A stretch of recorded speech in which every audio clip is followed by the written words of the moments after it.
तो हज़रत अमीर माविया हुजूर के साले हुए। आजकल सालों से कितनी मोहब्बत होती है, बोलो।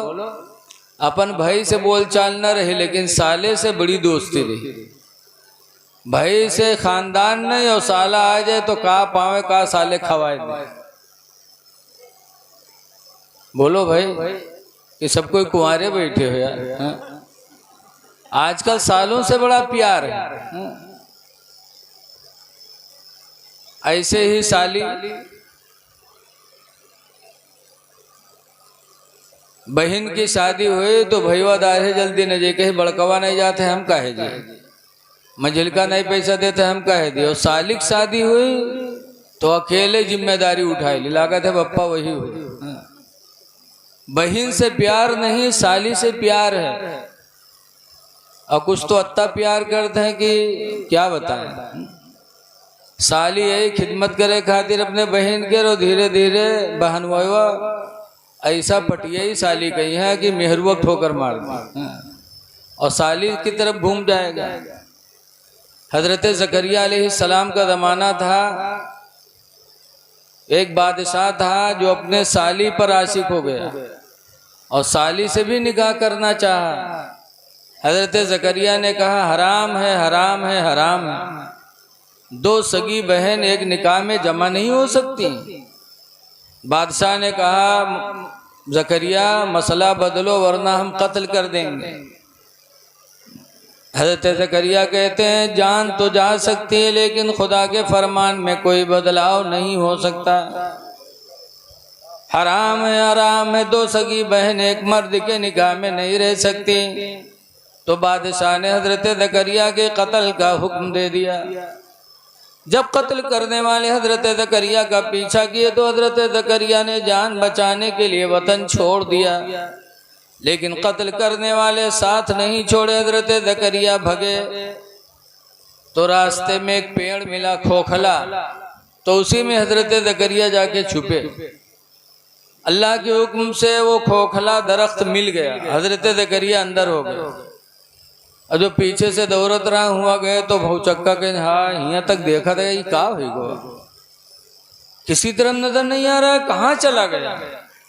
मजबूर होके वापस चले तो शैतान पहुंचा इंसान की शक्ल में। कहाँ जा रहे हैं?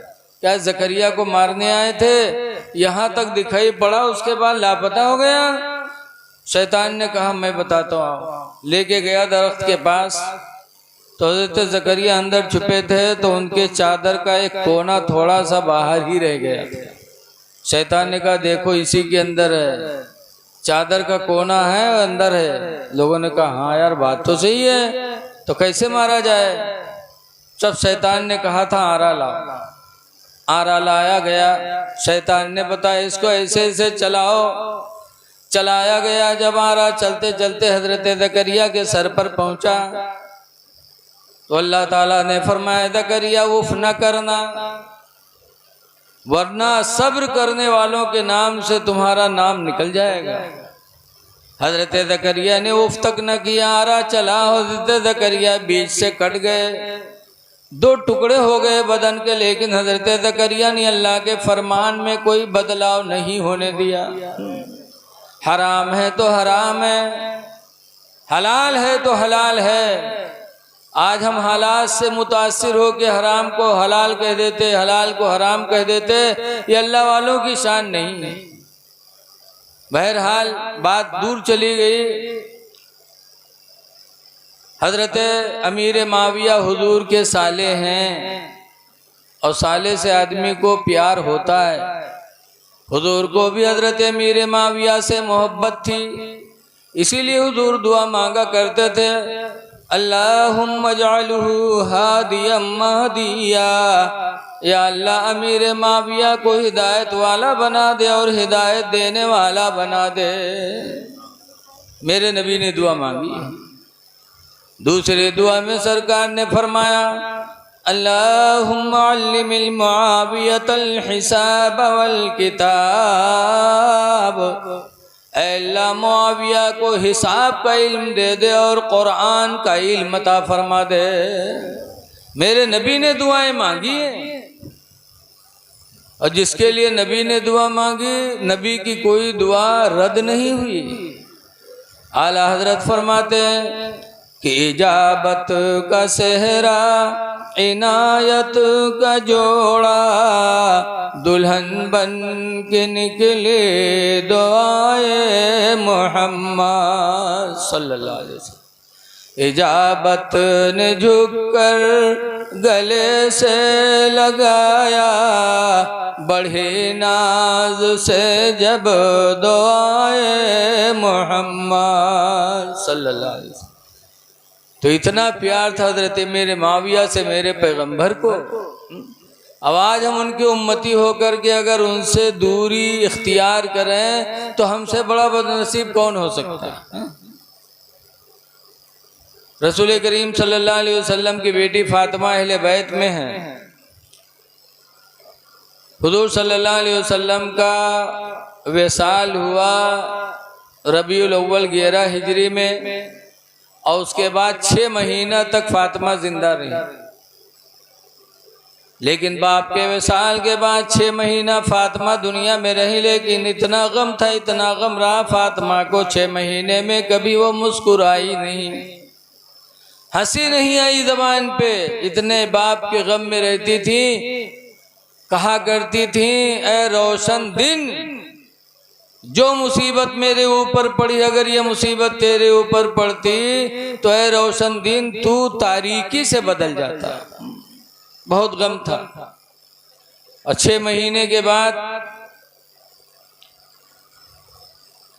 रमज़ान की 3 तारीख थी, तो हज़रत फ़ातिमा ज़हरा ने अपने शौहर अली को बुलाया।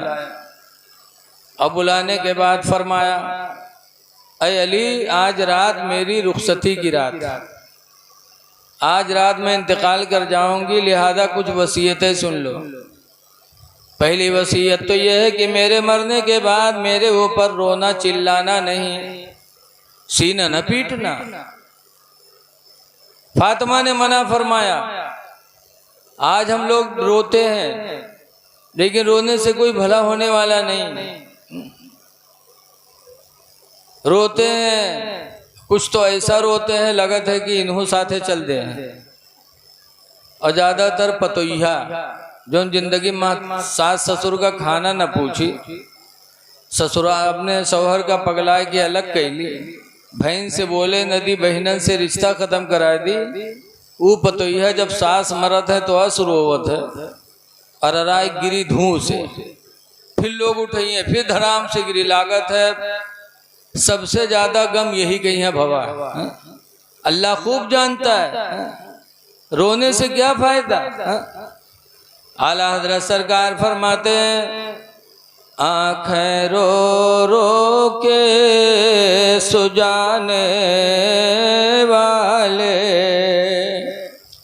आँखें रो रो के सुजाने वाले, और जाने वाले नहीं आने वाले। रोने से कुछ नहीं। फातिमा ने मना फरमाया, अल्लाह के शेर, मेरे मरने पे रोना नहीं। दूसरी वसीयत की कि मेरे मरने के बाद हसन हुसैन को कभी मारना नहीं। और तीसरी वसीयत किया कि मेरे मरने के बाद एक तंदुरुस्त औरत से निकाह कर लेना, जिससे लड़का पैदा होगा उसका नाम अब्बास अलम बरदार होगा। कुछ दिनों के बाद मेरे बेटे हुसैन पर मुसीबतें आएंगी तो अब्बास मेरे हुसैन का दाहिना बाजू बनेगा। ये फातिमा ने वसीयत किया। और चौथी वसीयत किया कि जब मेरा जनाजा लेके चलना तो मेरे जनाजे पे चादर डाल देना। हजरत अली ने कहा, अब तक किसी के जनाजे पे चादर नहीं पड़ी, आपके जनाजे पे चादर। तो फातिमा कहते, मैं नबी की बेटी हूँ, मेरे ऊपर किसी अजनबी की निगाह जिंदगी में नहीं पड़ी, तो मैं नहीं चाहती कि मरने के बाद मेरे जनाजे पर किसी की निगाह पड़े, इसलिए मेरे जनाजे पे चादर डाल देना। और पांचवी वसीयत किया कि अल्लाह के शेर, जब मुझे कब्र में रखना तो फला जगह एक पर्ची रखी है, मैं बहुत मैंने संभाल के रखा है, वो पर्ची मेरे कब्र में रख देना, लेकिन उसको पढ़ना नहीं। कहा क्यों? फातिमा कहती हैं उसमें राज की बात है। हजरत अली कहते फातिमा मैं तुम्हारी जिंदगी का साथी हूँ, मुझसे राज छुपाओगी? क्या लिखा उसमें फातिमा बता दो। तब फातिमा कहते हैं अली जब मेरा निकाह आपसे तय हुआ तो मेरे अब्बा ने मुझे बुलाया था, कहा था फातिमा तुम्हारा निकाह अली से कर दूं और महर में 200 मिस्काल चांदी रख दूं। तो मैंने कहा था अब्बा अली से मेरा निकाह कर दो, ये तो पसंद है, लेकिन 200 मिस्काल चांदी महर में, ये महर हमें पसंद नहीं। ये कह के चली आई। थोड़ी देर बाद हजरत जिब्रील अलैहिस्सलाम फरिश्तों के सरदार हुजूर की बारगाह में हाजिर होते हैं और कहते या रसूल अल्लाह, अल्लाह ने मुझे भेजा है कि जाकर मेरे महबूब से कह दो कि अपनी बेटी फातिमा का निकाह अली से कर दें और फातिमा के महर में अल्लाह ने जन्नत और जन्नत की सारी नेमतें रख दी, कह दो निकाह कर ले। हजरत अली ने जब बताया, हजरत जिब्रील ने जब बताया तो हुजूर ने फातिमा को बुलाया, कहा फातिमा खुश हो जाओ, अल्लाह ने तुम्हारे महर में जन्नत और जन्नत की सारी नेमतें रख दी। फातिमा कहते अब्बू ये महर भी मुझे पसंद नहीं है, जरा इको और बंद कर दो बेटा, अगर इको कुछ खुला हो तो बंद कर दो, ये महर भी मुझे पसंद नहीं है। सरकार ने फरमाया बेटी फातिमा तब क्या चाहती हूँ महर में? फातिमा कहते अब्बू जान जिस चीज़ के लिए आप रातों रात रोते रहते हैं, पहाड़ियों में जाके सर सजदे में रखकर रोया करते हैं, वही चीज़ हमें महर में चाहिए। हुजूर किस चीज़ के लिए रोते थे? 100 बीघा ज़मीन के लिए रोते थे? प्रधानी खातिर रोवत रहे, काहे खातिर रोते थे? हमारी तुम्हारी मोहब्बत में रोया करते थे। कहा करते थे रब्बी हबली उम्मती, अल्लाह मेरी उम्मत को बख्श दे। पूरी जिंदगी रोए सरकार हमारी तुम्हारे लिए। रब्बे हबली उम्मती कहते हुए पैदा हुए तो भी उम्मत की याद में। रब्बी हबली उम्मती कहते हुए पैदा हुए, और रब ने फरमाया कि बख्शा अस्सलातो वस्सलाम। उम्मत के लिए रोते थे। फातिमा कहते हैं अब्बू मेरे महर में उम्मत मोहम्मदिया की बख्शिश चाहिए, मुझे 200 मिस्काल चांदी न चाहिए, जन्नत न चाहिए, मुझे तो आपकी उम्मत की बख्शिश चाहिए। ये कह के चली आई।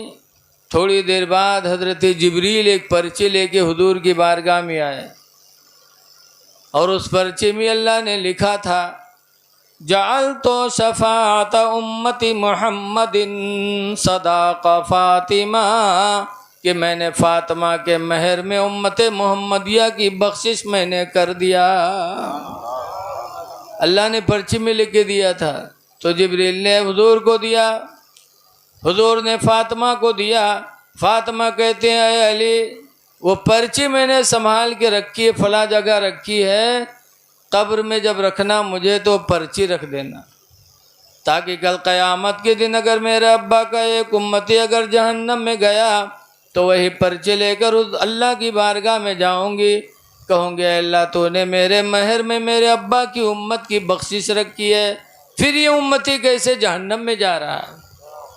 ये फातिमा की मोहब्बत हमसे आपसे है। नौरंगा गांव के रहने वाले अहले बैत की मोहब्बत में आप लोगों ने जलसा कराया, तो ये न समझो हमने अहले बैत पर एहसान किया, उनके एहसान का बदला हम और आप कभी चुका नहीं सकते हैं। लेकिन एक बात सोचो कि फातिमा ज़हरा ने एक छोटी सी पर्ची पूरी ज़िंदगी संभाल के रखा। शादी हुई, शादी होने के बाद 6 बच्चों की माँ बनी, 3 लड़के पैदा हुए फातिमा के यहाँ, हसन, हुसैन, मोहसिन। 3 लड़कियाँ पैदा हुई, ज़ैनब, उम्मे कुलसूम, रुक़ैया। 6 बच्चों की माँ बनी, कितना ज़माना लगा होगा, लेकिन फातिमा वो पर्ची संभाल के रखी थी। अब आज अगर बैनामा कराए के लाओ, बैनामा कागज़ मेहरुवक दे दो और 2 महीने के बाद मांगो कि कागजवा लाओ, कहाँ रखा है, तो यहीं कहीं डेहरिया दार दिया रहा है, मिला नहीं। डेहरिया पड़ा रहा है, रख दिया रहा है, मालूम नहीं क्या होगा, चूहिया खैन कि चूहुआ खैन। ऐ मेरी माँ बहनों, कागजात बहुत अहम होते हैं और इस दौर में तो बहुत ज़रूरी है। अपने अपने कागजात की हिफाजत रुपया से भी ज़्यादा करो। रुपया कमा कर मिल सकता है, कागज़ कमाने से नहीं मिल पाएगा। खातून जन्नत ने कागज़ को संभाल के रखा था। बहरहाल वसीयत पूरी हो गई।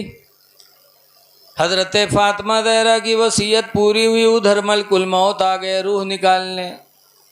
हदीस में लम्मा नज़ल अलैहा मलकुल मौत, जब मलकुल मौत फातिमा के दरवाजे पर आए, वक़रअल बाबा, और दरवाज़ा खटखटाया।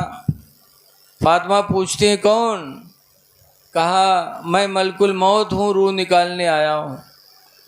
फातिमा कहते हैं कि मलकुल मौत, ज़िंदगी गुजर गई, मेरे चेहरे को किसी इंसान ने नहीं देखा, किसी अजनबी आदमी ने नहीं देखा, लिहाजा आखिरी वक्त मैं नहीं चाहती कि मेरा चेहरा मलकुल मौत देखे, लिहाजा वापस जाओ, दरवाज़ा नहीं खोलूँगी।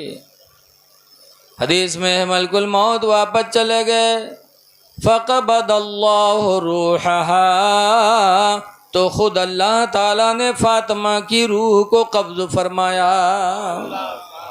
ये फातिमा का मकाम है कि मलकुल मौत आए तो बग़ैर इजाज़त के नहीं आए।